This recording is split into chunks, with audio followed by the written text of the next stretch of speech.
Bon, je nous remercie tous au nom de Jésus-Christ de Nazareth, notre Seigneur. C'est en lui que nous avons cru et c'est sur le chemin de Jésus que nous sommes en train de marcher en ce moment. Je rappelle que nous nous connectons sur ce lien mythe pour nous retrouver, pour nous édifier au nom du Seigneur. Ce qui rassemble les vrais enfants de Dieu, c'est le nom du Seigneur et la volonté de plaire au Seigneur. Ce n'est pas un nom d'église. Ce n'est pas une dénomination. Non. Ce n'est pas ça qui doit rassembler de vrais enfants de Dieu. Dans beaucoup de milieux aujourd'hui, ce qui rassemble les gens, c'est le nom d'église. Parce que c'est tel nom, alors je me sens proche de ceux qui sont là. Tant que ce n'est pas un nom d'église que je connais, dans lequel j'ai évolué, c'est comme si ce n'était pas mes frères. J'aurais même de la peine à me réunir avec eux. Non, non, non. Là, on est en face de gens qui ne comprennent pas encore la voix de Dieu. Il y en a aussi qui se rassemblent par affinité sociale, mondaine. Par exemple, j'y vais parce qu'il y a beaucoup de gens de mon ethnie là-bas. Il y a beaucoup de gens qui sont de mes compatriotes là-bas. Vous savez, dans des pays où beaucoup d'Africains immigrent maintenant, beaucoup d'Africains vont dans des pays où il y a plus d'Africains. Et même, ça va plus loin. Parfois, les Congolais vont dans une église où il y a plus de Congolais, ou bien une église qui a été fondée par un Congolais. Les Ivoiriens vont dans une église qui a été fondée par un Ivoirien, ou bien dans l'extension, c'est une extension d'une église en Côte d'Ivoire, par affinité. Malheureusement, c'est ce qui se vit au jour le jour, aujourd'hui, dans notre siècle. Mais ce n'est pas ainsi que de vrais enfants de Dieu marchent. Celui qui est né vraiment de Dieu et qui suit les voies de Dieu, partout où des enfants de Dieu aussi, nés de Dieu, aiment Dieu, confessent le nom du Seigneur dans la sainteté, la sanctification, l'obéissance à Dieu, l'amour de se détacher du péché, des impuretés du monde, et pour espérer en la vie éternelle, espérer au retour du Seigneur. Ceux-là sont leurs frères et leurs sœurs et leurs familles.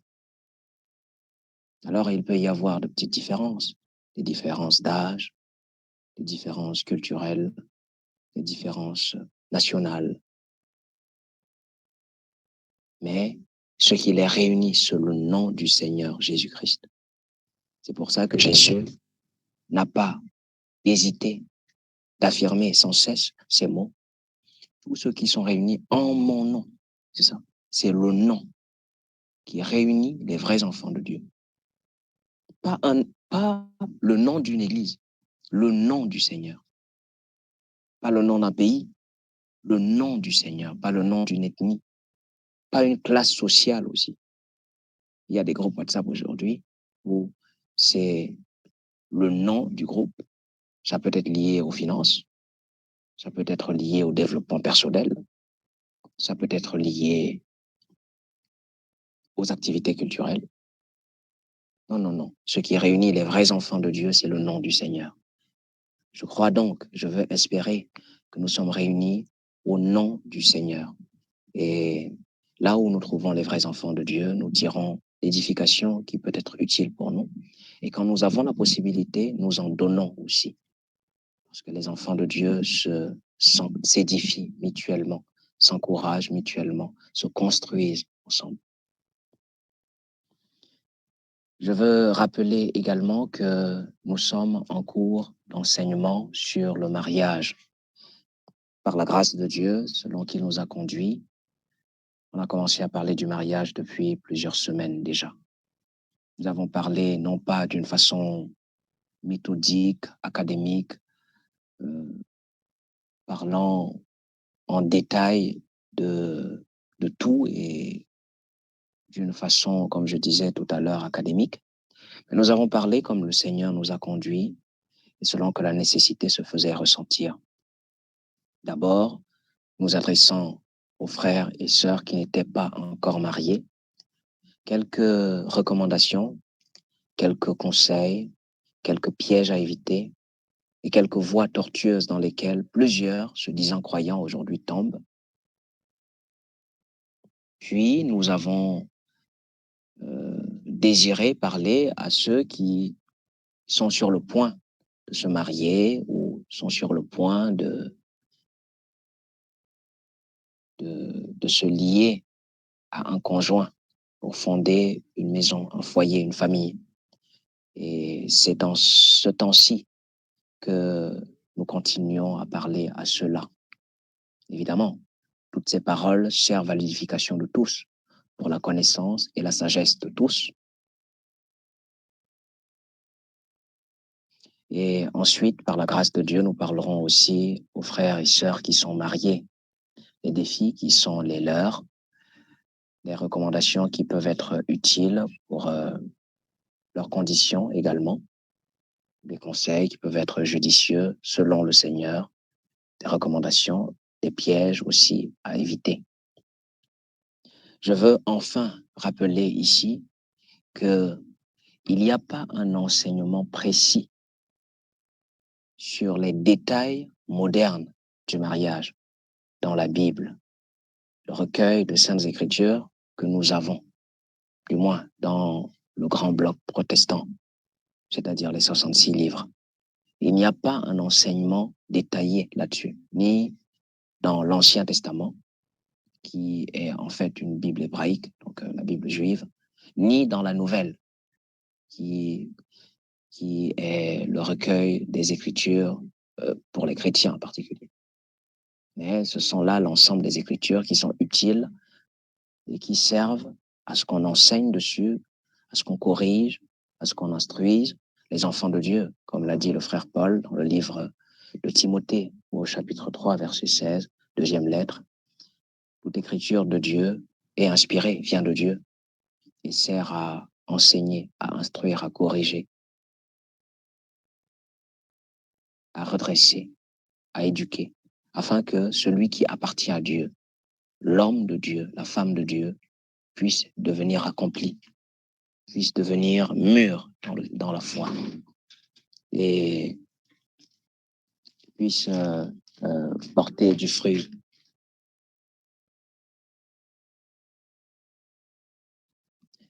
Afin qu'il devienne mature, accompli et qu'il puisse porter du fruit. Donc, il n'y a pas un enseignement précis, détaillé là-dessus. Et nous ne prétendons pas, nous, aujourd'hui, serviteurs de Dieu de cette ère, créer un enseignement nouveau sur le mariage. Et nous ne prétendons pas inventer ce que Dieu n'a pas voulu donner. Cependant, nous avons quelques instructions, ça et là, de très petites instructions. Entre autres, les épîtres d'Éphésiens, aux Éphésiens et aux Colossiens rappellent que les femmes doivent être soumises à leur mari comme l'Église est soumise à Christ et que les hommes doivent aimer leurs épouses comme le Christ a aimé l'Église. D'ailleurs, si on est attentif, on remarquera que le frère Paul n'explique pas en quoi consiste exactement cette soumission et en quoi consiste exactement cet amour. Il faut préciser aussi qu'au-delà des lettres, Paul visitait les églises et expliquait les choses en profondeur. Nous avons des exemples dans le livre des Actes des Apôtres où il pouvait enseigner toute une nuit entière et parfois une journée entière. Il y avait des fois où il passait des mois. On lui rendait visite et il enseignait en permanence. C'était ça sa vie. Il était un prédicateur itinérant et partout le besoin se faisait se ressentir. Les églises qui avaient été implantées au nom du Seigneur, il les révisitait pour enseigner la volonté de Dieu, la vie de Dieu. Et donc les lettres en particulier étaient pour rappeler ces choses-là, exhorter à garder ces instructions et puis répondre parfois à quelques petites questions. C'est seulement dans le chapitre 7 du livre de Corinthiens, première lettre, que Paul, en répondant à une préoccupation des Corinthiens, détaille un certain nombre de petits éléments liés aux conditions de mariage, à l'intérieur du mariage, des cas de personnes qui ne sont pas encore mariées et des cas de personnes qui sont mariées. Et ça concernait surtout la question de est-ce que c'est si nécessaire de se marier ou pas? Et ensuite, les statuts de marié. Est-ce que le fait qu'un frère soit marié à un non-croyant, qu'en est-il? Quoi en comprendre? Quelles en sont les conséquences? Et ainsi de suite. Cependant, nous croyons aussi que, bien que nous soyons en un temps où nous n'ayons pas dans les Saintes Écritures de détails concernant le processus de mariage, c'est-à-dire la démarche de mariage, que ce soit l'avant, le choix d'un conjoint selon Dieu, les temps de fiançailles, puis les célébrations ou alors les festivités liées au mariage, qu'on appelle souvent les noces, et la vie même à l'intérieur du mariage, bien que nous n'ayons pas des détails là-dessus dans les Écritures, nous croyons néanmoins que l'esprit qui a été sur les apôtres est aussi sur nous. Dans ce cas, évidemment, il faudra d'abord vérifier si nous avons reçu le bon esprit, parce qu'il y a effectivement beaucoup de faux esprits aujourd'hui également. Je le rappelle ici avec tristesse, mais c'est la vérité. Beaucoup de manifestations qu'on voit dans plusieurs églises en notre temps ne sont pas des manifestations du Saint-Esprit, mais sont des manifestations de démons. Certaines manifestations ne sont même pas vraiment des manifestations spirituelles. Ce sont des scénarios créés, des scènes créées de toutes pièces pour éblouir les gens. Ça existe en notre temps. Il existe des faux miracles, de fausses prophéties. Il existe beaucoup de choses aujourd'hui, de faux parler en langue. Et toutes ces choses passent parfois pour être des choses vraies lorsqu'on ne les examine pas. Donc, il y a beaucoup de faux esprits aujourd'hui.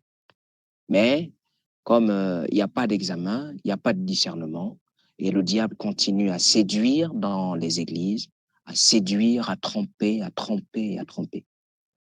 Et puis tu avais déjà prédit que dans les derniers temps, il y aurait beaucoup de fausseté. Beaucoup de faux prophètes se lèveraient pour séduire, pour tromper, pour manipuler. Effectivement, nous vivons ces temps déjà. En fait, ces temps ont commencé depuis longtemps. Mais nous, comme nous sommes plus proches de la fin, la séduction est d'autant plus grande. Donc, je parle ici du vrai Saint-Esprit, l'esprit de vérité. Parce qu'il y a l'esprit de l'erreur. C'est l'esprit de la tromperie, l'esprit de la séduction. Donc, si nous sommes animés du vrai esprit, nous croyons que l'esprit qui a inspiré, conduit les apôtres à des instructions utiles pour l'Église peut aussi conduire ses serviteurs aujourd'hui à donner quelques leçons, quelques instructions utiles pour les croyants. Pas forcément sous forme de commandement. Nous avons observé dans le livre de Corinthiens, chapitre 7, que le frère Paul a donné des conseils, même s'il n'a pas prétendu que tous ces conseils-là étaient des commandements explicites de Jésus. Ça veut dire que Paul faisait une distinction entre les commandements que Jésus donne et qu'il doit donner impérativement et absolument, c'est-à-dire dans l'absolu et de façon impérative. Il dit, c'est un commandement du Seigneur et c'est sans appel. Celui qui veut faire autrement, il se soustrait à la grâce de Dieu parce qu'il désobéit au commandement du Seigneur. Mais là où le Seigneur ne s'est pas exprimé clairement, il n'a pas reçu une vision particulière, une, une manifestation du Seigneur particulière sur un aspect précis. Alors il dit, bon, je n'ai pas reçu un commandement précis du Seigneur là-dessus. Je ne vais pas inventer quelque chose, mais je peux donner un conseil.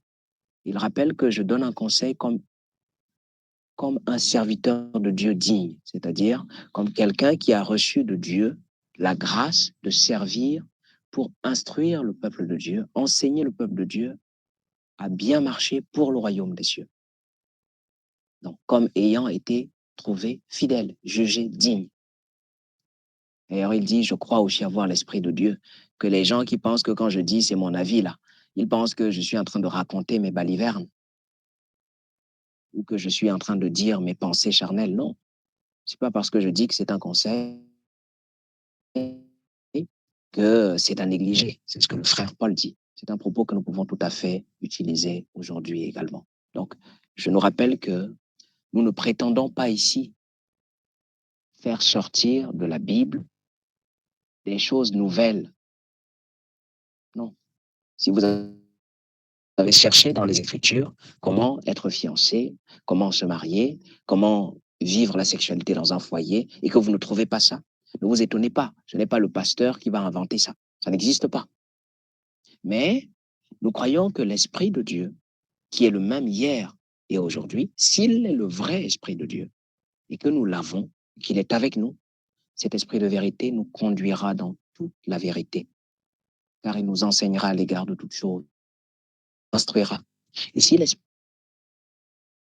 du Seigneur est en moi, et si l'Esprit du Seigneur est en toi, qui m'écoute en ce moment ou plus tard, nous croyons que ce qui sera dit, s'il vient de l'Esprit de Dieu, il sera confirmé dans ton cœur, parce que c'est le même Esprit. À moins que ce ne soit le même Esprit, ou à moins qu'il y ait une intervention de la chair. Ces choses posées, je vais rappeler très brièvement déjà que nous avions parlé de comment se préparer au mariage. Pour ceux qui veulent se marier dans le futur, ils peuvent être plus ou moins jeunes, dans la vingtaine, la trentaine, la quarantaine, parfois même la cinquantaine. Ils peuvent n'avoir jamais connu le mariage, comme ils peuvent déjà être veufs, c'est-à-dire ils ont eu un conjoint mais qui est mort. Ça peut être aussi le cas alors qu'ils étaient dans le monde. Mais en ce moment, ils sont célibataires, ils sont sans époux et ils veulent se marier un jour. Nous avions parlé de comment se préparer. Se préparer, selon le Seigneur,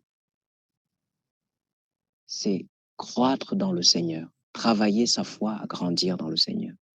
Lorsqu'on grandit dans une bonne église, ou alors, et lorsqu'on grandit dans la bonne parole de Dieu, on grandit à tous égards. On ne grandit pas seulement à prier plus ou à lire la Bible plus, on grandit aussi dans le caractère, on devient plus vertueux. Et quand on devient plus vertueux, on devient potentiellement un meilleur époux, une meilleure épouse. Donc c'est le seul secret, il n'y a pas de secret particulier. Si tu veux te préparer au mariage de la bonne façon, grandis dans le Seigneur. Le bonheur que tu recherches dans un mariage, là, c'est quelqu'un qui est transformé en Jésus, qui peut te l'offrir. Et c'est toi qui es transformé en Jésus qui peut l'offrir à quelqu'un. Il n'y a pas de secret particulier en dehors de ça. Et malheureusement, parfois, on confond le fait de savoir beaucoup prier et le fait d'être spirituel. Être spirituel, c'est être accompli. C'est avoir grandi dans tous les domaines de sa vie dans le Seigneur. Pas seulement avoir lu la Bible 30 fois. Ça, c'est bien. Et ça, c'est pas ça, être spirituel devant Dieu. Être spirituel, c'est pas savoir évangéliser beaucoup. Non, non. C'est une bonne chose, mais ce n'est pas ça, être spirituel. Et parfois, on confond ça. Et un frère, parce qu'il évangélise beaucoup, quand il prêche, mais waouh, ça, c'est pas ça, être spirituel. Être spirituel, c'est dans notre façon d'être, de vivre. C'est là qu'on voit que quelqu'un est devenu spirituel ou encore qu'il est charnel. Le reste, ce sont des activités, des exercices spirituels. Quelqu'un peut faire de bels exercices spirituels, de beaux exercices,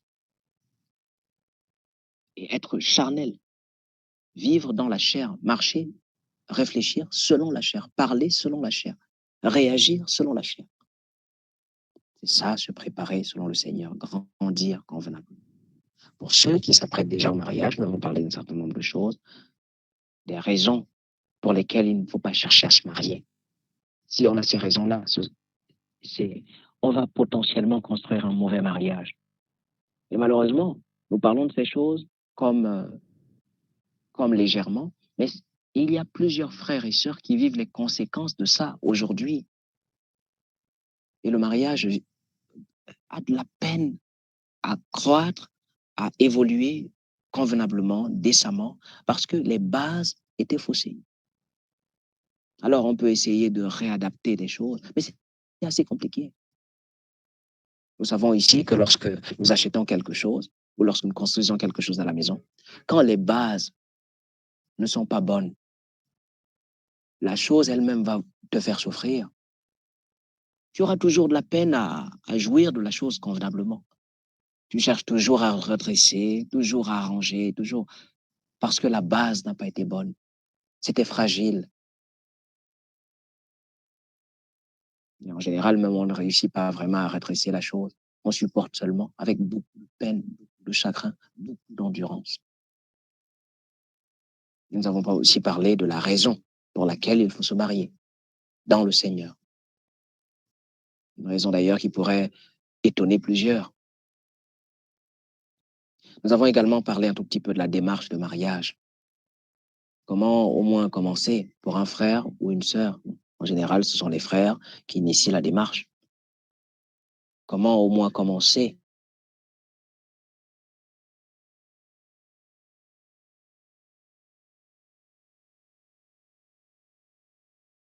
C'est plutôt.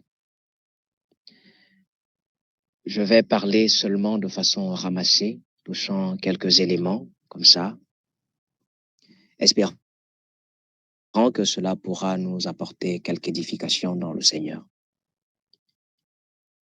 Alors, je veux rappeler ceci. L'enseignement de Jésus dans la Nouvelle Alliance ne concerne pas les noces de mariage. Jésus, notre Seigneur, n'a jamais célébré une noce de mariage particulière. L'unique fois, l'unique reprise, où nous avons une mention du mot noce lié au Seigneur Jésus, c'est la fois où Jésus, avant de commencer son ministère, a été invité dans une noce, ou alors à des noces dans la ville de Cana, et il a été invité avec sa mère. Il y est allé avec sa mère, Marie. C'est dans le livre de Jean au chapitre 2. Et y étant allé, le vin manqua à la cérémonie. Sa mère, connaissant que c'est un homme puissant, demanda son aide. Regarde, il manque de vin. Qu'est-ce que tu peux faire pour eux, s'il te plaît? Et Jésus dit, mais pourquoi est-ce que tu me déranges tant? Ne sais-tu pas que ce n'est pas encore mon temps? Et sa mère est partie en disant, faites tout ce qu'il va vous dire. Puis finalement, il finit par céder et il dit qu'on remplisse les jarres qui étaient vides d'eau. Puis, lorsqu'on a commencé à servir ces vases, ces jarres qui étaient pleines d'eau, cette eau devint du vin et du bon vin.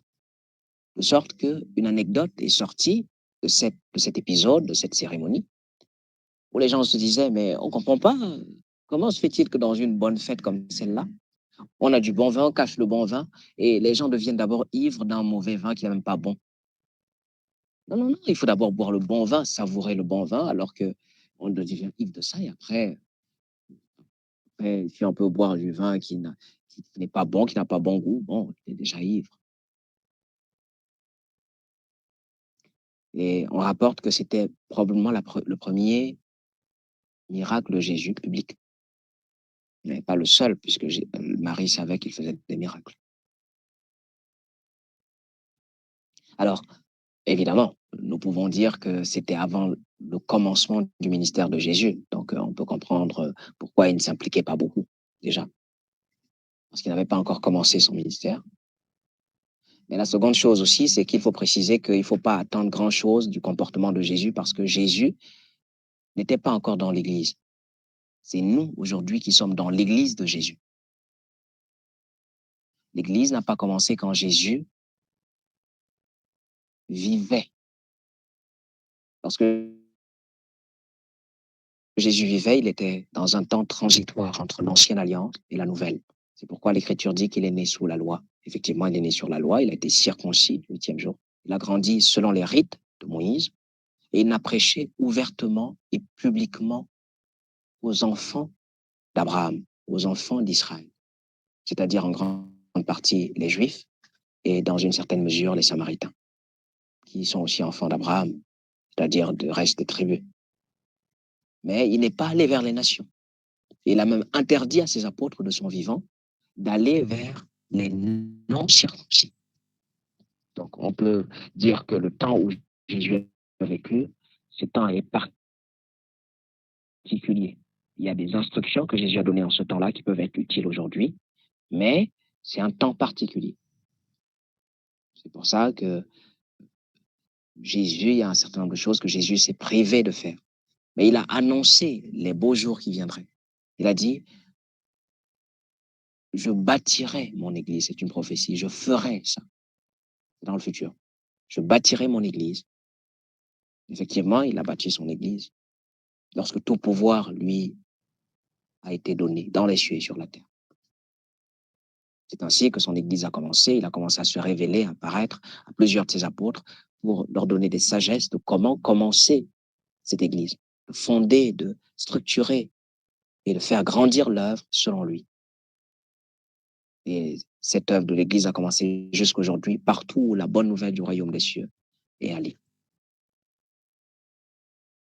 Donc, à part ça, nous n'avons pas vraiment quelque chose qui soit lié, un passage qui soit lié aux noces. Il y a aussi, dans le livre de Hébreux, un mot lié aux noces. C'est le mot mariage, que le mariage soit honoré de tous. Et le lit conjugal, loin des souillures, de toute souillure, de toute souillure.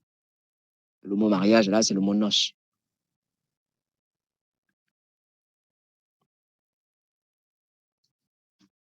Donc, on dit seulement qu'il soit honoré de tous. Cependant, pour nous, les vrais enfants de Dieu, pour nous qui espérons en l'avènement de notre Seigneur Jésus-Christ, pour nous qui cherchons à nous dépouiller des œuvres mortes, des œuvres de péché, des œuvres de mondanité, il est bien que nous réfléchissions à nos démarches de mariage dans cette vie, durant notre temps de pèlerinage, et que nous faisions attention à certains pièges dans lesquels certains d'entre nous sont en train de tomber maintenant. Et souvent, quand je vois des collègues, des frères, conducteurs, des pasteurs qui négligent l'aspect du mariage, ça m'attriste, surtout parce que si jamais il n'y avait pas de mauvais fruits, il n'y aurait pas raison de s'inquiéter. Mais il y a aujourd'hui de mauvais fruits, des choses qui relèvent de la chair, des choses qui relèvent du monde. Et c'est très triste de constater ça parmi les enfants de Dieu. C'est pourquoi il est important d'en parler.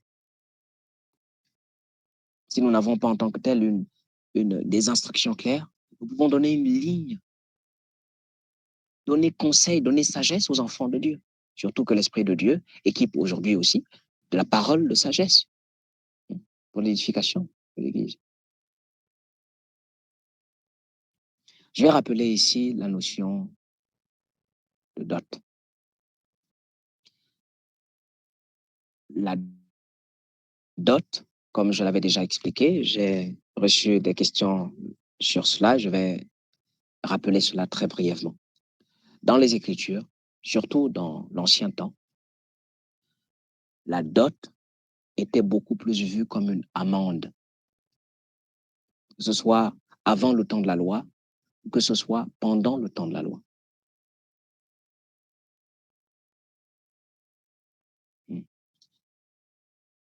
Vue comme une amende. C'est pour ça que dans le temps de la loi, il est dit que si quelqu'un séduit une vierge et couche avec elle pour réparer ce qu'il a fait, parce qu'il ne s'est pas fiancé à elle, il paiera sa dot et la prendra pour épouse. Cette dot-là est comme une forme d'amende.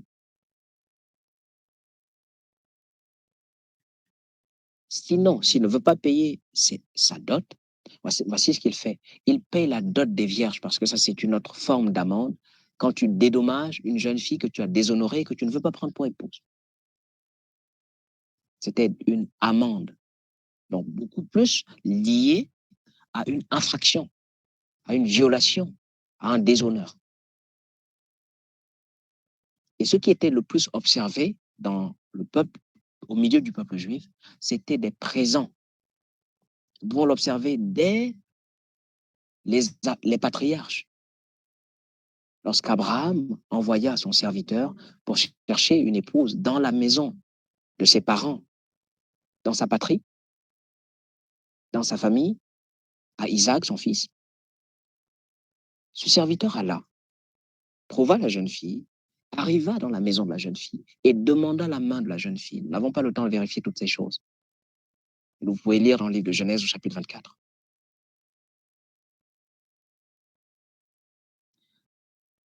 La main de la jeune fille a été donnée au serviteur sans condition, gratuitement. On a demandé l'avis de la jeune fille. Est-ce que tu veux suivre cet homme?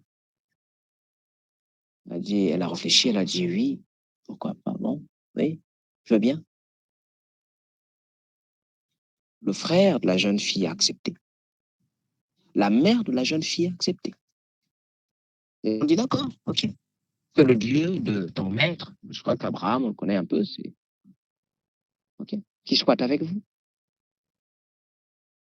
Les chers sœurs, construis un bon foyer. Sois fécond. Sois béni dans ton foyer.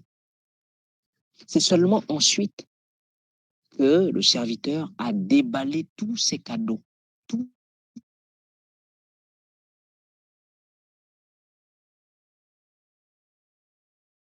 Bijoux, perles, boucles, habits. Il en a donné à la jeune fille, il en a donné à la mère de la jeune fille. Il a donné toutes sortes de cadeaux sans exigence. Et on a demandé à la jeune fille, tu veux aller quand? Aujourd'hui, le même jour, ou bien tu veux passer quelque temps? Mais l'avance s'est reposé sur l'idée que accordons quelques jours à la jeune fille, accordons quelques temps, qu'elle passe un peu de temps avec sa mère. Après cela, immédiatement, ils sont partis. Eh bien, nous trouvons que ce principe a plus ou moins été préservé, même dans la loi de Moïse, ou alors avec la loi de Moïse. Lorsqu'il y a une bonne démarche et il y a vraiment des fiançailles normales, honorées par les familles, en général, on offre des présents, des cadeaux, des habits, des bijoux, etc. Préciser aussi que pour ce qui concerne les bijoux, il y a eu des temps où il y avait des bijoux dans le milieu du peuple, il y avait des temps où il n'y avait pas de bijoux au milieu du peuple. Dans la Nouvelle Alliance, nous croyons dans le Seigneur Jésus que nous sommes affranchis déjà de la loi.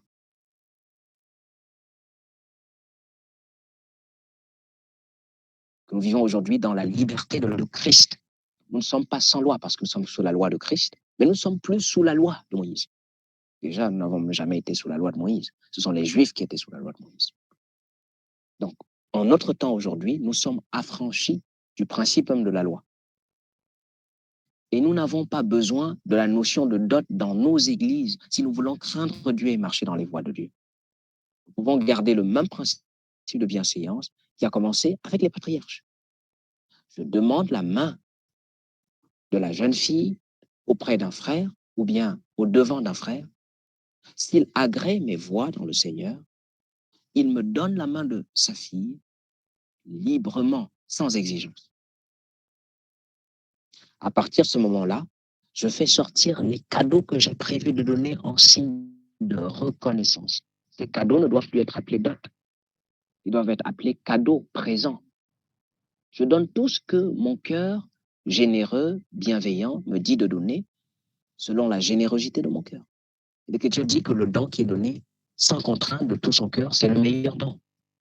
Le don sacrificiel où tu décides toi-même de donner pour honorer. Malheureusement, on est tombé dans des extravagances de toutes sortes, et même les chrétiens dans les églises, et on ne parle pas de ça. C'est ça qui est ignoble. C'est très infâme. Des pères de famille en sont arrivés à être contaminés par les habitudes traditionnelles dans leur tradition, dans leur culture. Tu veux la main de ma fille? Ok, d'accord, c'est bien. Tu travailles quoi? Ok, bon. Après avoir connu tout ça, on te fait sortir une grosse liste. C'est quoi ça? C'est de l'exigence. Parfois, on donne un prix. Et le gendre, il se met à discuter ça. Vraiment, beau-père ou bien belle-mère, c'est vraiment, il n'a pas ça. On va dire, OK, bon, descendons à ceci. On marchande le prix de la jeune fille. Hein? C'est, ça semble faire rire. Ces choses sont peut-être rien. C'est très grave aux yeux de Dieu. Si un père dans le Seigneur qui dit qu'il est né de l'Esprit de Dieu, il est né de nouveau. Surtout que des mots comme ça sont banals aujourd'hui. Dans les Écritures, c'est sérieux. Si quelqu'un ne naît d'eau et d'esprit, il ne peut entrer dans le royaume des cieux. C'est très sérieux. Si quelqu'un est vraiment né de Dieu, comment peut-il être comme ça? Et tu as des pères qui voient déjà des richesses derrière leur fille. Certains pères imaginent déjà leur vieillesse, je veux dire, assurée au travers de leur jeune fille. C'est très grave. C'est comme si c'était avoir des richesses. Que cet esprit-là ne soit pas parmi les enfants de Dieu. Que cet esprit-là ne soit pas parmi nous. S'il y a des parents de filles qui m'écoutent maintenant ou qui m'écouteront plus tard, sachons bien que si nous sommes vraiment en Christ, pas dans un faux Christ, dans le vrai Christ, tu es appelé à agir avec bonté, à agir de façon désintéressée. Pas quelqu'un plein d'amour de l'argent. Ton souci doit être le bonheur de ta fille. Le bonheur de ta fille. Pas le marchandage, pas l'argent, pas les têtes de bœuf, pas les têtes de chameau, pas les têtes de chèvre, pas les valises d'habits, pas les têtes de porc. Puissions-nous être délivrés de ces états d'esprit-là. Je crois que la colère de Dieu vient sur les fils rebelles pour ces choses aussi. Et on néglige ces choses comme ça dans le Seigneur. C'est dans notre culture, c'est comme ça. Hein. Tu es né de Dieu et tu prétends encore que tu appartiens à une culture. Non, ta culture doit être la culture du ciel, la culture de Dieu. Ne sais-tu pas que celui qui est né de Dieu est arraché du monde pour vivre à la famille de Dieu? L'Écriture dit qu'il nous a délivrés de ce monde pourri, de ce monde des ténèbres, du royaume de Satan, pour le royaume de la lumière.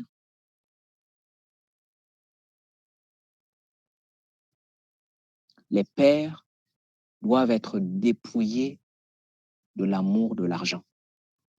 Leur plus grand souci doit être le bonheur de leurs enfants.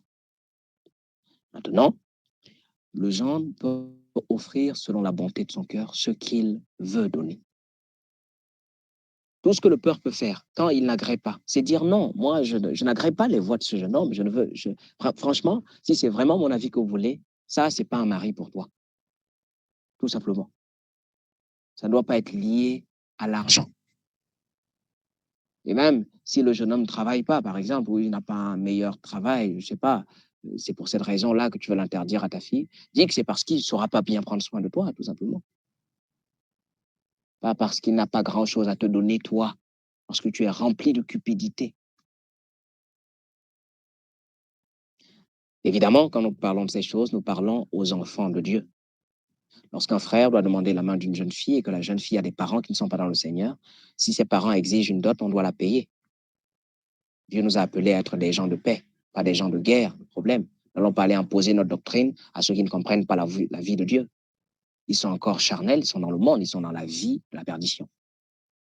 Nous parlons aux enfants de Dieu. Voilà, venons-en aux noces. Aujourd'hui, il y a plusieurs formes de noces. Il y a plusieurs formes de mariage. Il y a le mariage coutumier ou traditionnel. C'est le mariage issu des cultures du monde. Le mariage des ethnies ou des clans. Le mariage des pays. Mais beaucoup plus, c'est beaucoup plus pour des ethnies.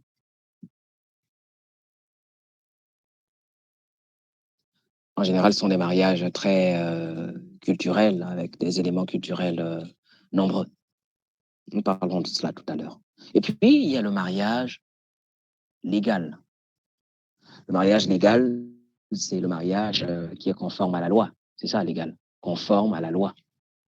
Dans notre temps moderne, en ce siècle-ci, la plupart des pays sont constitués soit sous forme de république, ou soit sous forme de pays qui s'approchent un peu de ça. C'est avec l'idée moderne de la démocratie. Et donc, la plupart des pays, des politiques dans le monde, des gouvernements, ont un fonctionnement où ils ont une constitution pour tout le pays, pour tout le pays, pour toute la nation. Sur cette terre-là, il y a des lois liées à peu près à tout. Les lois à propos de tout. Et donc, il y a des lois aussi concernant le mariage. Et l'État reconnaît, dans une certaine mesure, que deux personnes sont mariées sur la base d'un certain nombre de choses. Principalement sur la base d'un acte de mariage. Un acte de mariage, c'est un papier que deux personnes signent avec leurs témoins, ou du moins les personnes de leur famille, pour affirmer par ce document officiellement qu'ils sont mariés. Et cela doit être confirmé, accompagné par une autorité compétente, un maire ou... Et puis, il y a le mariage qu'on appelle le mariage religieux. Mariage très répandu aussi. Dans le christianisme, ça existe beaucoup. Célébré par un prêtre ou bien par un pasteur. Dans certains pays même, les hommes religieux, les hommes d'église ont même le pouvoir aussi de faire le légal en même temps. C'est-à-dire, ils sont investis par le gouvernement du pouvoir de l'autorité aussi de faire le légal. Et donc, un mariage religieux, ça fait aussi le légal. Alors bon, parlons à peu près de ces choses. Commençons par dire ceci. Le mariage, à la base, le mariage, c'est l'entente entre deux personnes, un homme et une femme. Pas entre un homme et un homme, ou entre une femme et une femme. Nul besoin de rappeler ici que ce sont des usages qui ne sont pas selon la volonté de Dieu. Et l'Écriture parle un tout petit peu de ces choses. Le Seigneur n'a pas prévu un homme et un homme, une femme et une femme.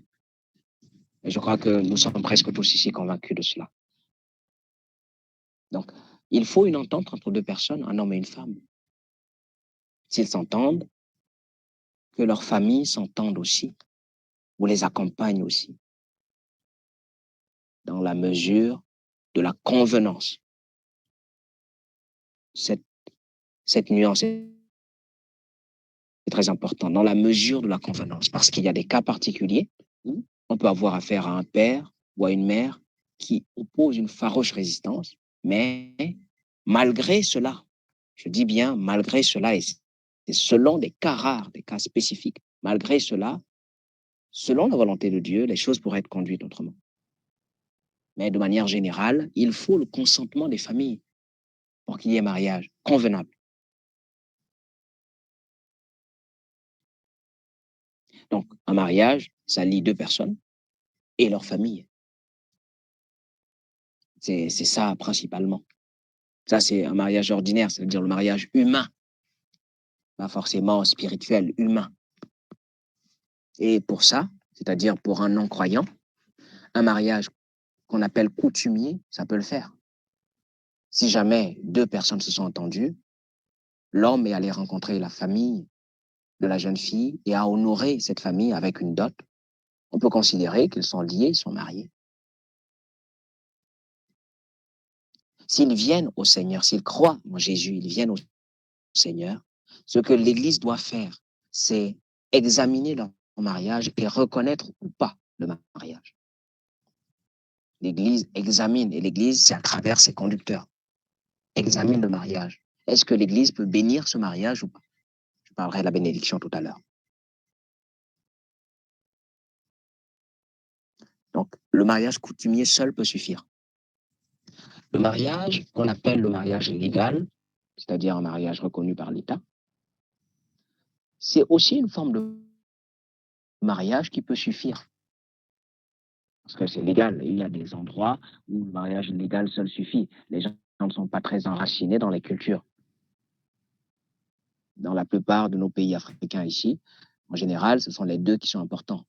Ce qu'on appelle le coutumier, c'est-à-dire la forme honorée par une dot ou par des présents, et puis la forme légale, c'est-à-dire en signant un papier. Mais je vais bien préciser ici que ça ne devienne pas une loi dans nos têtes, parce que je connais des prédicateurs qui en ont fait une loi. L'Écriture n'enseigne pas que le mariage soit forcément reconnu par l'État. Alors, je sais, on me ramènera à des écritures du frère Paul sur qu'on honore les autorités, parce qu'il n'est pas d'autorité qui ne soit instituée par la volonté de Dieu, par Dieu. Non, non, non, non, il ne faut pas mélanger les choses. Les autorités sont établies par Dieu, mais nous avons vu des apôtres qui ont fait des choses contre les autorités, ou du moins contre l'avis. Donc, ce n'est pas en tout point, il faut le préciser. Je rappelle que l'État n'oblige personne à faire un acte de mariage. L'État recommande seulement. Ce n'est pas une infraction. L'État ne viendra pas te mettre en prison parce que tu n'as pas fait d'acte de mariage. À moins que je ne le sache pas. Mais si jamais je me trompe à ce sujet, l'on peut m'aider à mieux me documenter sur ce point. Mais pour l'instant, du peu que je sache, je ne crois point que l'État punisse des gens pour ça. Ce n'est donc pas une infraction, c'est une recommandation. Et puis, il y a quelques bénéfices liés au mariage légal. La reconnaissance du mariage, ça peut servir à un certain nombre de choses, au statut, ça peut servir sur un certain nombre de choses pour ceux qui travaillent déjà, pour la reconnaissance des enfants, et ainsi de suite. Ça a quelques avantages, aussi longtemps qu'on vit dans les républiques que nous connaissons, dans les gouvernements que nous connaissons. Mais dans certains endroits, effectivement, le mariage légal seul peut suffire. Je parle bien là des gens qui ne croient pas encore au Seigneur. Et si un couple de personnes vient dans la foi au Seigneur Jésus et n'a connu que le mariage légal, l'Église peut examiner aussi son cas.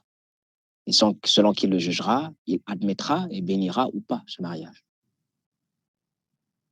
Enfin, il y a ce qu'on appelle le mariage religieux.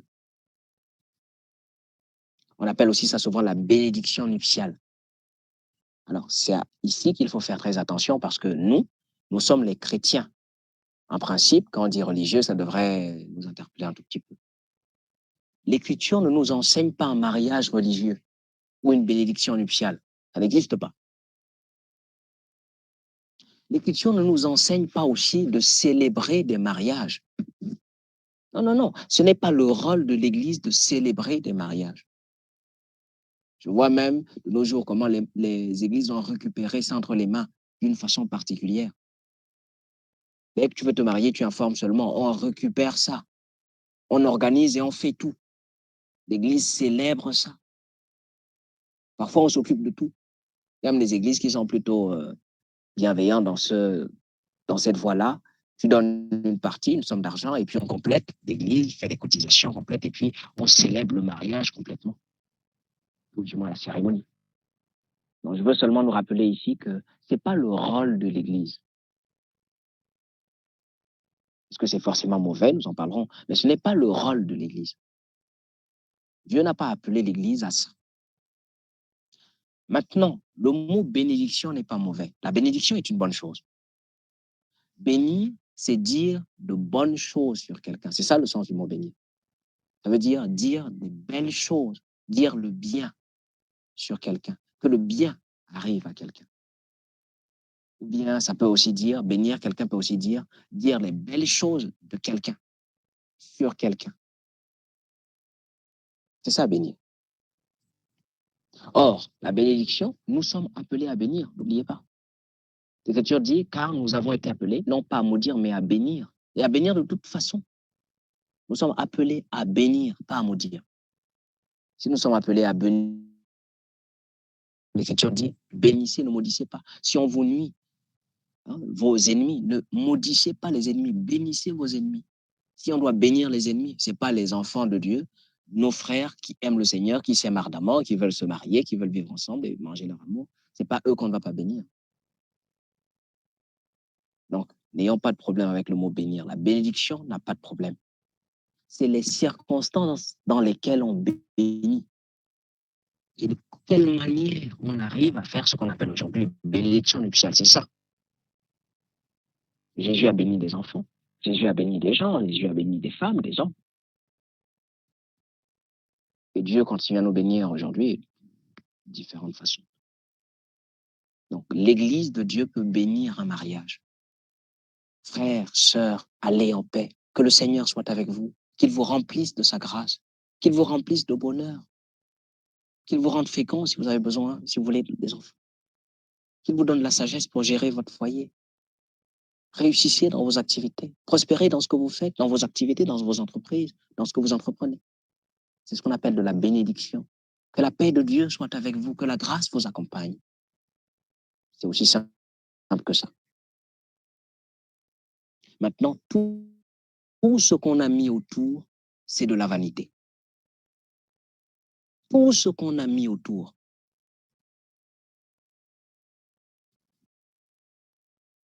Je veux nous rappeler ici que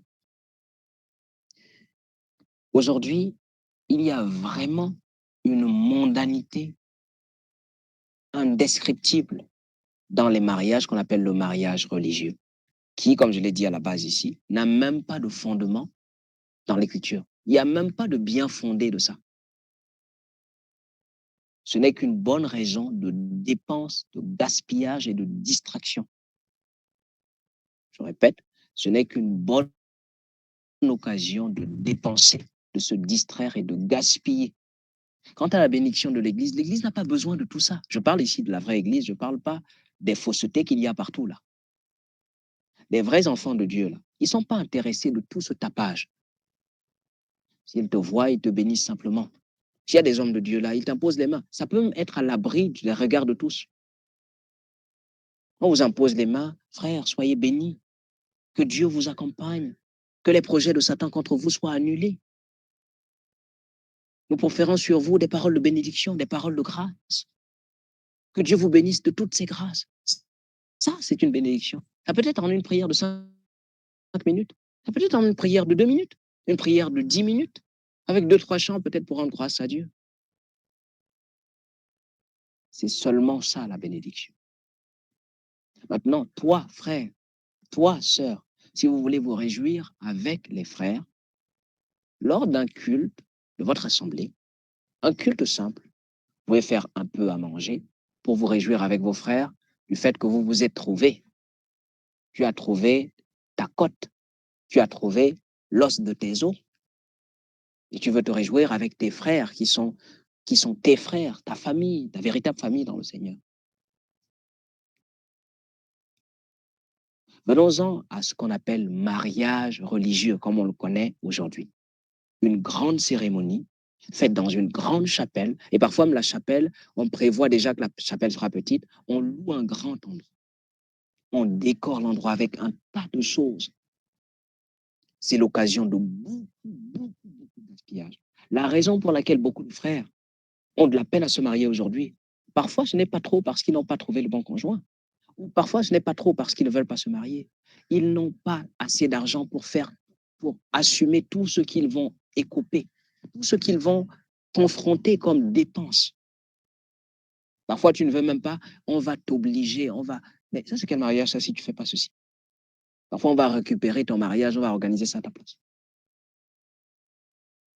Le mariage est devenu un grand fourre-tout de choses inutiles, mondaines et vaniteuses. Et je crois que si les enfants de Dieu, les serviteurs de Dieu ne parlent pas de ça, ils sont coupables. Ces choses détruisent l'Église. Du moins, les membres de l'Église qui ne veulent pas obéir au Seigneur, ça gangrène la vie spirituelle. Parce que ça atteint même les choses spirituelles.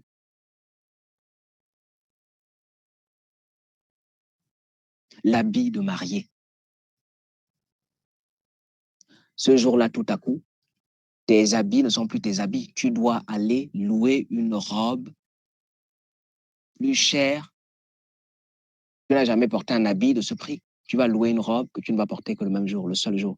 Parce que, à ce que je sache, on ne porte pas la robe de mariée en dehors du jour de mariage, hein, enfin, à moins que ce soit pour un tournage de film ou de clip. C'est un habit qui strictement ne sert à rien. Nous le voyons tous à la manière dont les mariés marchent. Parfois, c'est problématique, ça te serre le dos, ça te serre le derrière, ça te serre la poitrine. Non, non, non, c'est ça. Qu'une utilité bienséante, c'est-à-dire tu n'as pas de raison bienséante pour laquelle on puisse expliquer un truc pareil. Les enfants mettent de l'argent dedans chaque année, chaque mois, pour les mariages. Et tu as aussi des sœurs qu'on disait être éclairées dans la foi. On se disait qu'elles comprennent les voies de Dieu, elle est peut-être en train de comprendre les choses de Dieu, qui font les mêmes choses. Et je dis ici que le silence des serviteurs de Dieu à propos de ces choses, ça doit être c'est un silence coupable. Rappelez-vous, frères et sœurs, la vie spirituelle, c'est pas prier seulement. C'est dans nos vies de tous les jours qu'on voit que quelqu'un marche selon Dieu ou il marche selon le monde. Si vous pensez que vivre selon Dieu, c'est seulement aller à un culte, frapper les mains, prendre le repas du Seigneur, vous vous trompez. Mais je nous éveille, je nous avertis ici, ne nous y trompons pas. On ne joue pas avec Dieu. La vie avec Dieu, là, c'est une vie au jour le jour. C'est une vie qui consiste en tout ce que nous faisons. Il arrive même des fois, dans certains milieux, je prends un exemple, des milieux où des frères et sœurs ne portent pas, par exemple, des bijoux. Je ne parle pas de la question des bijoux, pas du tout. Je parle seulement de l'incohérence des comportements. On voit une église où des sœurs ne portent pas de bijoux, et le jour du mariage, ils portent des bijoux. Est-ce que la doctrine à laquelle elle croit, a changé le jour de la célébration? Ou bien c'est un jour particulier où peut se permettre un peu de mondanité? Croyez-vous qu'il y ait une logique à ça devant Dieu? Ou alors, bon, il y a la vie qu'on peut offrir à Dieu, ça c'est la vie aux yeux de tout le monde, du pasteur, des frères, etc. Et puis il y a la vie qu'on va offrir pour les yeux des gens, pour le mariage, ou bien pour son propre plaisir. À moins, bien sûr, qu'on croit qu'il n'y a pas de problème avec les bijoux. Et dans ce cas, pourquoi on ne porte pas ça souvent? C'est seulement ce jour-là. Oui, on ne porte pas souvent à cause des yeux des frères. Il faut qu'on soit vrai dans tout ce qu'on fait.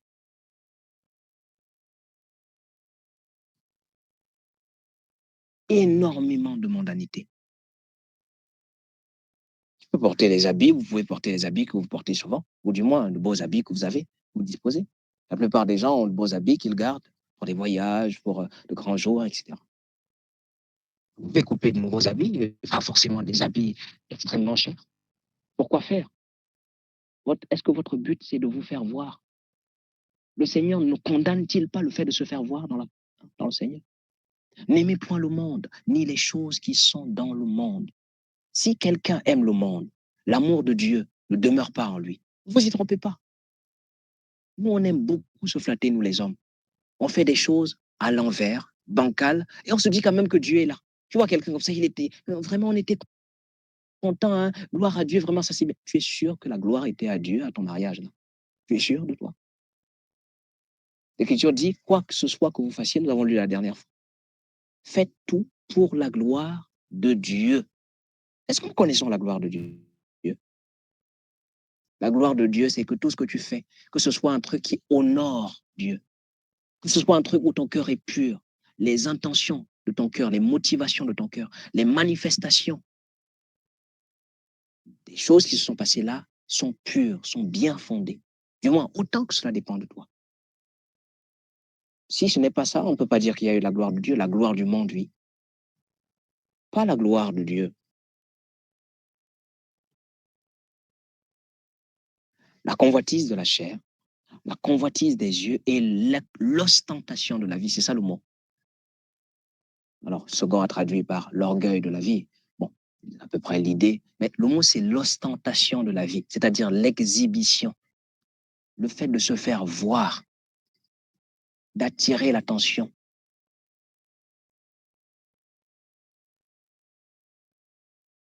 Les dépenses complètement excessives et inutiles.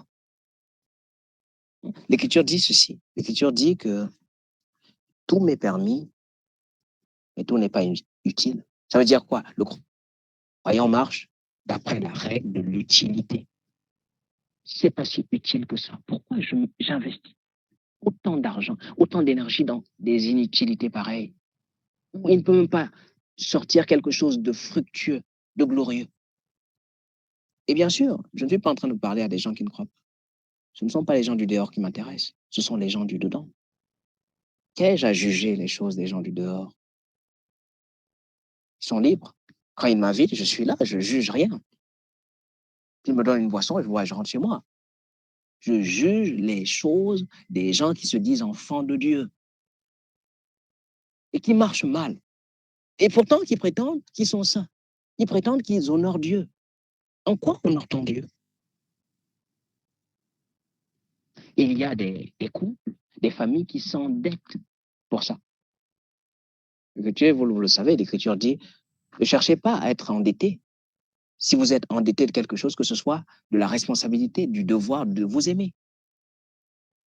Ne devez rien à personne si ce n'est de vous aimer les uns les autres. Sachant que les dettes engendrent un certain nombre de conséquences charnelles, vous savez. Le frère, la sœur ou les deux doivent économiser abondamment d'argent pour gaspiller ça pour un seul jour ou 2 jours de mariage et le reste du temps, ils restent là à ne rien faire. Parfois, pour survivre, ils vont survivre avec les quelques petits cadeaux qu'on a donnés lors du jour du mariage. Après, ils vont rester à quémander, à prendre des prêts régulièrement pour survivre. C'est ça la gloire pour nous, les enfants de Dieu?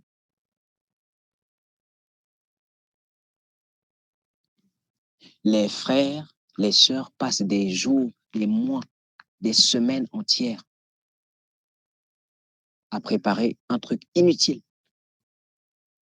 Parfois, on va se disputer parce que moi, je veux qu'on mette ceci. Non, non, non, moi, je ne veux pas qu'on mette ça. Les heures d'appel au téléphone, les rencontres spéciales seulement pour organiser un jour. Un jour fait à 80% d'inutilité, de mondanité.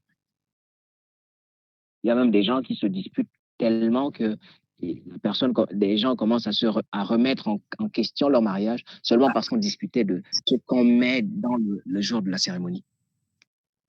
Moi, je veux qu'on dispose des choses comme ça. Moi, je veux qu'on dispose des choses comme ci. Les cartes d'invitation de mariage seulement, c'est tout un budget, c'est toute une opération, c'est tout un plan. Non, non, non. Moi, la dernière fois que j'ai vu que pour eux, c'était comme si, pour nous, là, ce sera comme ça. C'est en ça que nous, on veut faire la différence. Celui qui est né de Dieu, celui qui est spirituel, ne cherche pas à faire la différence dans des choses plus glorieuses que la différence dans les cartes d'invitation. Pour nous, ce sera comme un livret. Non, non, la couleur sera comme ci. Savez-vous que de nos jours, il y a des cartes d'invitation qui sont tout un budget énorme? Chaque carte d'invitation doit coûter 1500 francs, 2000 francs. Et on fait de nombreuses cartes d'invitation. Il y en a qui coûtent 5000 francs. 5000 francs. 5000 francs. Nous parlons ici en francs. Pour ceux qui entendent les choses, les données en termes de dollars ou en termes d'euros. Retenez, prix élevé, qui n'est pas convenable, qui n'a pas de sens. Pour une carte d'invitation, quelle utilité? Parce que si tu appelles quelqu'un au téléphone, si tu sais quoi, je vais me marier en tel jour, je pourrais passer. Ça ne suffit pas. De sorte qu'il y en a qui peuvent être scandalisés parce que une carte d'invitation ne leur est pas parvenue. Pourquoi tout le monde, on l'a appelé, lui, on ne lui a pas envoyé de carte. Des choses purement mondaines, purement pour l'estime, le confort de l'ego et de l'orgueil.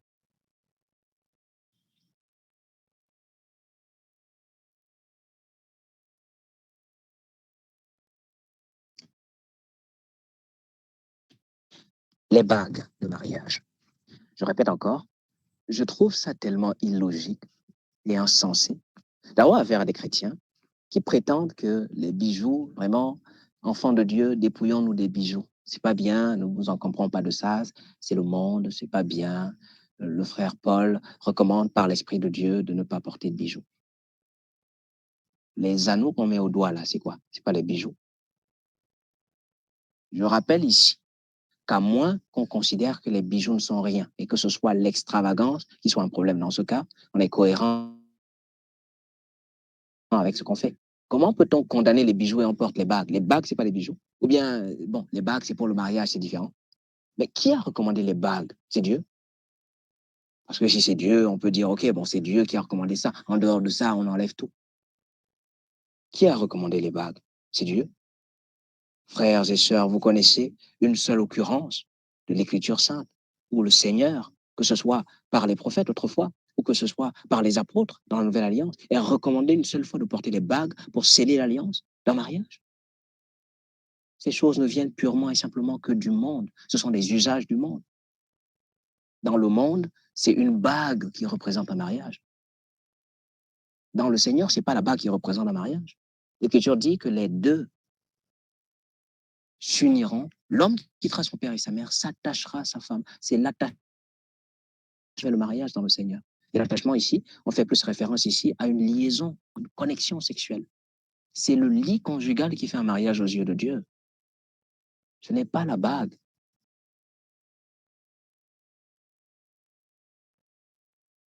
Alors, bon, ce qu'on fait en général, c'est qu'on honore le mariage. Mais le mariage lui-même, c'est la vie conjugale. C'est pour ça que le frère Paul rappelle, celui qui s'attache à une prostituée est une seule chair, un seul corps avec lui, avec elle. Même s'ils ne font pas de cérémonie, même s'ils n'ont pas de bague. Et celui qui s'attache au Seigneur est un seul esprit avec lui. Donc, la seule chair dont l'Écriture parle, c'est une liaison amoureuse, affective, intime.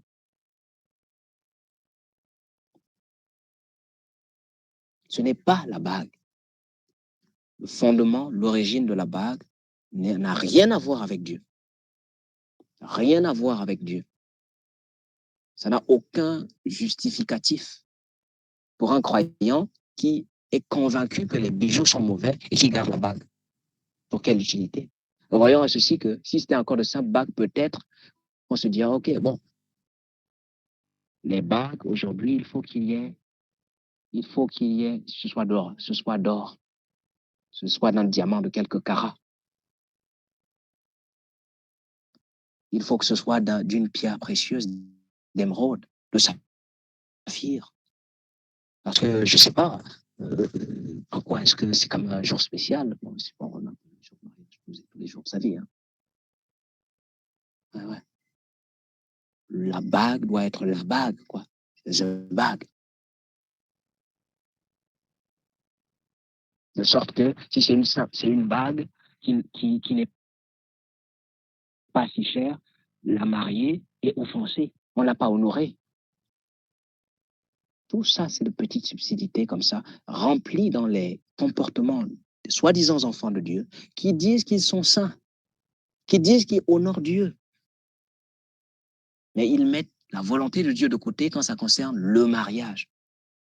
Alors, on a beau dire que, bon, il n'y a pas quelque chose dans la Bible, là, c'est la liberté. Ne faisons pas du motif du mot liberté un prétexte de vivre selon la chair. Mais rendons-nous honorables devant Dieu en toutes nos voies. Je sais que ces paroles parlent à quelqu'un. Pour ceux qui ferment leur cœur, qu'ils puissent-ils fermer leur cœur.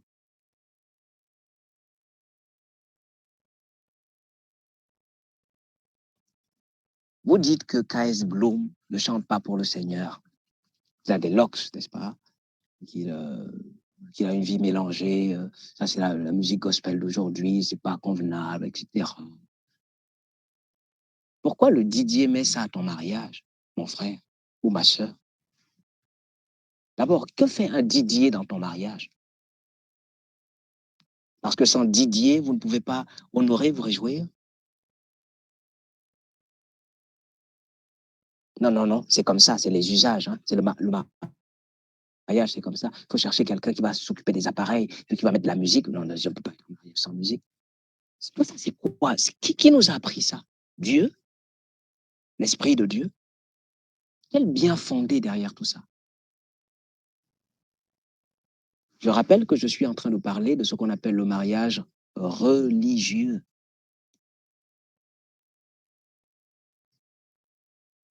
Et je vois d'ailleurs que c'est un sujet même vaste qui nécessiterait peut-être qu'on revienne sur notre subtilité. Et je suppose qu'il doit y avoir des questions. Où est l'utilité de toutes ces choses-là? Il faut louer des matériels chers.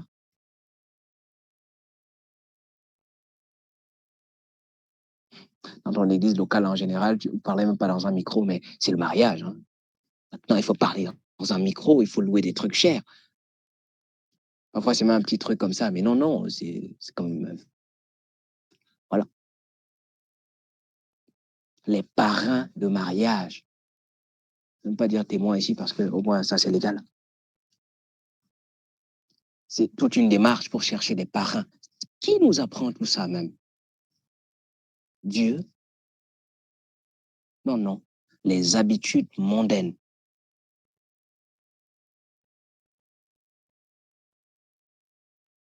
Et le comble, c'est les enveloppes pour les pasteurs invités pour la bénédiction. Ça, c'est très intéressant. En tout cas, ça nous concerne nous autres. C'est toi qui vas bénir mon mariage. Tu quittes, tu prends l'avion, ou bien, je sais pas, je prends le bus, je sais pas, le bateau, peu importe. Tu arrives dans la ville pour bénir le mariage d'un tel. Bien sûr, tu ne veux pas comme ça pour rien, parce que toi, tu espères que tu ne vas pas rentrer bras ballants. Hein. On réserve pour toi, on réserve pour toi une enveloppe. Et s'il n'y a pas d'enveloppe, le pasteur se fâche. Parce que je vous parle par expérience. J'ai vu des pasteurs fâchés parce qu'on ne lui a pas donné, je ne dis pas qu'on ne lui a pas donné une enveloppe, on ne lui a pas donné une enveloppe fournie. Je me rappelle d'un jour, il me parlait, il disait, mes frères Joël, tu ne sais pas, hein, vraiment les chrétiens aujourd'hui, toutes les dépenses que j'ai fait pour aller à son mariage, moi je me disais, même l'argent des dépenses, ça ne fait pas. Ça veut dire qu'il attendait au moins un peu plus que l'argent des dépenses parce que ça doit être rentable. Hein, vous voyez, c'est investissement et retour sur investissement, vous comprenez. Il faut l'enveloppe spéciale. On ne va pas t'inviter, toi le pasteur, et puis tu n'as pas dans ton enveloppe. Alors, on va mettre ça sous des beaux noms aujourd'hui, hein, des jolis noms comme la semence. Tu dois quand même, pour que ton mariage prospère, sème dans la vie de l'homme de Dieu. Ces choses-là n'ont aucune trace dans l'Écriture. Ça, c'est un ministère monnayé. Dieu ne nous enseigne pas de fonctionner comme ça. Et d'ailleurs, ça se justifie, ça se comprend parce que la cérémonie est construite comme ça. Tu m'invites de loin en disant, viens bénir mon mariage. Je vois une grosse cérémonie comme ça et je suis un pasteur plein de cupidité. Pourquoi ne veux-tu pas que j'attende de toi une grosse somme d'argent? Parfois même on fixe ça. J'ai entendu, il y a 2 ans, le cas d'un mariage où il y a un pasteur célèbre, connu, que je ne citerai pas ici. On a donné la dot pour la famille physique. Et le jeune homme s'est adressé aussi à son père spirituel. Il a dit, ah, amène ma dot. Donc, moi, je suis ton père spirituel. L'autre, c'est ton père physique. Ton père physique a sa dot, moi, j'ai ma dot. Et ma dot doit être plus grande que la dot du père physique parce que le père spirituel est plus grand. Ça, c'est seulement la dot parce que c'est sa fille. Au-delà de ça, le jour de la célébration, il y aura peut-être encore quelque chose. Ça, ce sera au moins pour l'essence de la voiture qui est arrivée. Ces choses-là, ce sont des abominations. Nous voyons ça comme des jeux. Dieu tire vengeance de toutes ces choses. L'Écriture dit ceci. Si je fais une transaction avec un frère et que dans la transaction, j'use un peu de fraude, je prends un peu plus d'argent que lui, je joue un peu de magouille, la Bible dit que Dieu tire vengeance même de ça. À combien plus forte raison des choses aussi ouvertes. Souvenez-vous, frères et sœurs, Dieu tire vengeance de toutes ces choses. Je nous ai fait lire il y a une semaine ou plus une écriture qui dit que Jésus a affirmé que dans un jour viendra où les hommes rendront compte de toute parole vaine qu'auront proféré leur bouche, n'est-ce pas? Eh bien, sachez que ce ne sont pas seulement les paroles vaines. Les hommes rendront aussi compte de tout acte vain. de tout événement vain qu'ils auront fait. Et si Dieu peut être un peu plus clément envers des gens qui ne connaissent même pas, comment pourrait-il l'être envers toi qui connais? C'est pourquoi le jugement commencera dans la maison du Seigneur. Et si le juste se sauve avec peine, effectivement, parce que le juste se trimballe dans un tas de choses, qu'adviendra-t-il de l'impie? Je vais nous rappeler, avant, avant de finir, parce que nous finissons dans quelques petites minutes, que je parle de ces choses pour nous amener à réfléchir et à réfléchir en tant que des enfants de Dieu. Parce que je sais que ce sont des réflexions que beaucoup d'enfants de Dieu ne mènent pas aujourd'hui. Ils ne voient que le côté festif, le côté danse, le côté joie. Et effectivement, nous devons nous réjouir. Le mariage, c'est la réjouissance, c'est pas être triste. Mais ce n'est pas comme nous faisons d'habitude. Ce n'est pas comme nous voyons chez les autres. Ce n'est pas comme on nous a transmis. Ça, c'est la tradition des hommes. Et puis, il y a la volonté de Dieu. Celui qui est dans l'esprit fonctionne selon l'esprit. Même dans son bonheur, il est spirituel.